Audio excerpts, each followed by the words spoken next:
I know Matt Nyman hit you different because you had just recorded an episode with him. That episode became the last recorded words that anyone had. How did you process that? Matt was tough on a lot of different levels. I talked about him, about my early Ranger days. I wasn't a fan.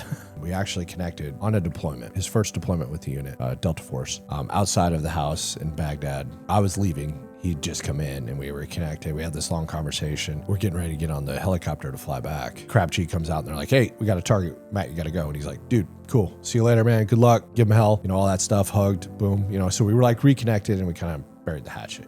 We hadn't talked. And then that's the night that he was on the helicopter crash, lost his leg and almost died. And I saw Matt many a times throughout that. But then we kind of lost touch and then we reconnected. He was doing, summits all over the globe.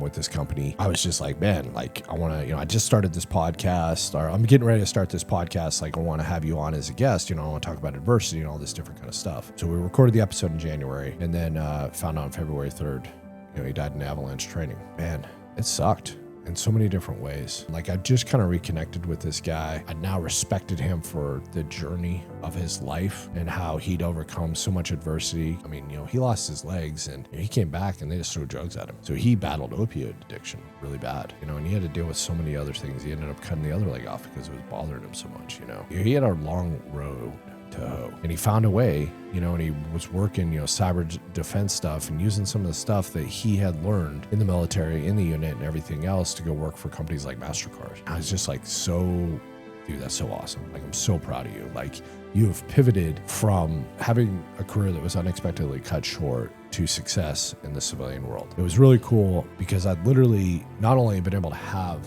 this very thorough conversation with this man that I'd known for a long time and close some doors together for each other and just talk about the future and then, be able to share that with the world. It was such an honor to be able to do that. And then, be able to reach out to his family when they're just the world's collapsed for them, but be able to say, hey, I do have something I think you're going to like. How did his family react when you asked if you should release that episode? What I asked him is I want to send this to you so you can listen to it because it's the last time Matt's voice is recorded. And, obviously that begs the question, like, why'd you record this? And I'm like, well, it's a podcast episode. Here's the podcast. We just started and I was planning on releasing it, but, now I just want you guys to have it. And, his family was like, no, absolutely release this. We want everybody to hear his story. And this is the most complete story of Matt Nyman.